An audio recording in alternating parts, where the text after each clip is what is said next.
Hey, what's up, guys? It's me again, HD Wrench Head. Cars is my thing, but I do like politicking a little bit. So, wanted to give you guys an update on what's been going on as far as the Middle East. I'm not there in the Middle East, but still, I've been, checking out some stuff and whatnot. But I just want to comment on Turkey. So here's what was going on. The whole northern part of Syria was full of these Kurd fighters, are being backed by the United States, from all the way from Manbij all the way to Afrin. They're being backed, and so I think Russia and Syria are kind of like, and you know what, we really don't want to go there with them. So you know what, Turkey will deal with it.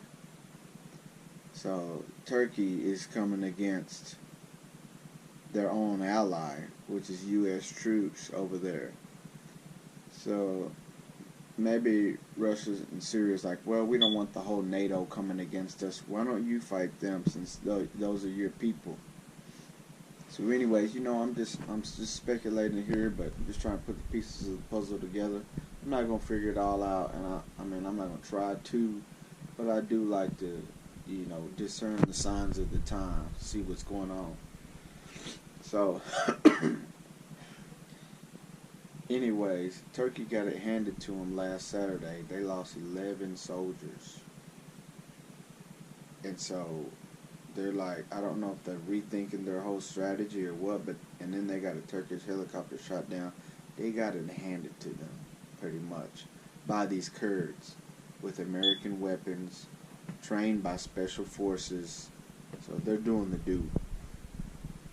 So, I do want to speculate for a second though here, and kind of go back on what I said last time about these, Trump saying, Trump talking with Russia and Syria, kind of like, leave these people alone.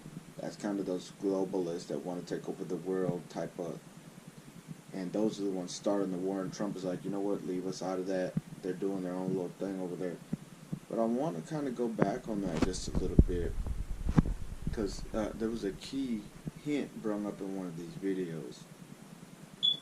And so, recently Donald Trump made the decision to recognize Jerusalem instead of Tel Aviv as Israel's capital. That was a big move, and I want to relate that, or tie those two together with what's going on over there. Because U.S. already said they defeated ISIS back in November, which we know they didn't. Russia did. Okay? But they're still there. So I want you guys to take a look at this video real quick. I want to show you something. I want you to see if you can catch it, and then we're going to come back and expound on it. Check it out. The US top diplomat Rex Tillerson visiting Turkey as part of his Middle East tour. And Tillerson's admitting the fight against Islamic State's far from over in Syria, despite Washington declaring victory over the terror group back in November. The end of major combat operations does not mean we have achieved the enduring defeat of ISIS. ISIS remains a serious threat to the stability of the region, our homeland, and other parts of the globe. Last month, the US announced plans to maintain an open-ended military presence in Syria. It says some 2,000 troops are set to stay on now in the country to prevent what they term an ISIL resurgence and to counter Iran's influence in the region. Washington also says it wants to ensure the civil war is resolved through political process and that displaced locals can return to their homes. To that end, they've also pledged $200 million in aid. But Russian Foreign Minister Sergei Lavrov thinks Washington's presence might become permanent. The US says its presence should continue not only until military goals are achieved, but also until there's a steady political process that should end with an appropriate, or in other words, accepted by the US transition of power. That means regime change. Overall, we have reasons to believe that the US wants to stay there for a long time, if not forever. the United States would like to pressure Damascus by whatever means it has to change or to effect a political change over there that the United States would like to be, would like to endorse, and then later on they could probably say, okay, we like that sort of change and let's get out of here. Otherwise we won't be getting out of here. Now that's only the face of it. The real thing is that we believe that the United States is preparing the ground for a long-term separation, or a permanent, actually, separation of eastern and northeastern Syria from the Syrian state. The $200 million that are being pledged today are not going to bring back electricity and water to the devastated Raqqa, we believe, but probably bring more weapons to the Kurds, which is going to put some pressure on other minorities in the region to accept Kurdish supremacy and United States, under the United States umbrella, so to speak. Alright. Did y'all catch that? I want to go, let me show you. Let's go back. Let's go back. Right here. Counter Iran. They listed it in there. Right in the middle. They tried to hide it. Counter Iran. United States has recognized Jerusalem as Israel's capital. Iran has sworn throughout the years that they were going to wipe the region. Israel off the face of the earth. The civil war is resolved through political process and that displaced locals can return to their... Okay, there it is. I want to expound on that a little bit. When I said earlier that these people, these globalists, were funding, trying to start a war for some reason, I'm not, retracting my statement because that could be a possibility. But now I want to take a look at it from the Trump side, from the Israel side. Iran is in Syria. They came all the way from like 2-3 states away, 2-3 countries away, and are now inside Syria. Iran has been known for raising up Hezbollah in Lebanon, which is right above, Israel's right here. You know what I can do for y'all? Let me see. I'm going to show you a little map just to kind of help y'all out a little bit.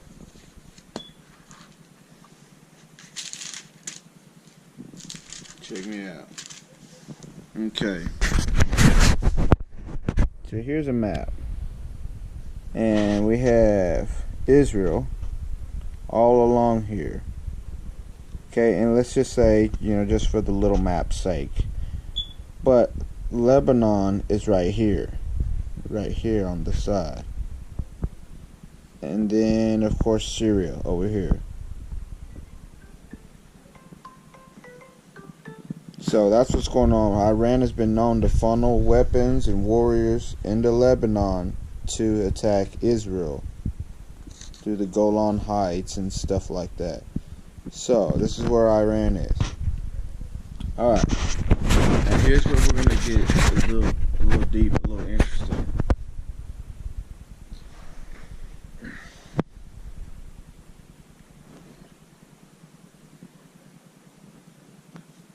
I don't know if you know, but you probably do.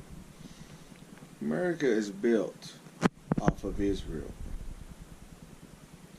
Israel transported the gospel through the apostles into Asia, into Italy, into Africa. The actual disciple Thomas he actually died in India preaching the gospel. So anyways, it got all the way over there to Europe. These Europeans, this small church of 40 people, 45 people were in Europe, and they were tired of the Queen of England, King of England, whatever, telling them what they can and can't do. They wanted to live according to the Bible, and that kind of opposed the Queen's relationship or whatever with them. So they jumped on a boat, and they all came to America. They dedicated this country to God through the Bible. That's why every courtroom you go to, you see the 10 Commandments. The 10 Commandments were given to who? The Israelites, through Moses. Okay? So America is built on godly principles. Freedoms, rights, civil liberties, stuff that these other countries don't have. They have a dictator that tells them exactly what they're going to do, what they're going to dress, what kind of haircut they can get, when days they're going to work, when they get, how many kids they get to have. America's not like that. My phone's starting to blow up. America's not like that. We have freedoms and liberties. So Iran in the past is called Israel the little Satan, America the big Satan. Okay, so now Iran is right there inside Syria. Okay, follow me, because I'm going to show you. I'm going to show you right here, just in case you didn't know. But Iran's inside Syria, and so I believe that United States could be in Syria countering Iran, doing intelligence on Iran, backing up Israel to make sure these Iranians don't do something even more stupid to Israel, like launch a giant missile over there, or, you know what I mean, or try to nuke them, because that's what they said they were going to do before. They said they were going to nuclearize them and wipe them off the face of the earth. Okay, so I'm thinking that that's the reason that these U.S. troops could still be in Syria, doing intel on Iranians, watching them, making sure, because you got to think, we just recognized Israel, Jerusalem, as their capital. That means we got Israel's back 1,000%. We're not having it. Okay? Just check that out. Stay tuned for the next video. I'm gonna show you one. We're gonna dig a little bit deeper, and I'm gonna show you right here the Gog-Magog war. Some people believe. Look, where we at? Meshach. Let me see. The Prince of Rosh. And if it is correct, Rosh is probably the name of an unknown people or place. Identification with Russia is unlikely, and in any case cannot be proven. But a lot of people believe that this is Russia, just because it says the territory, let me see, the territory north of the Black Sea. So we're going to get right back to that. I'll get back to y'all in just a minute.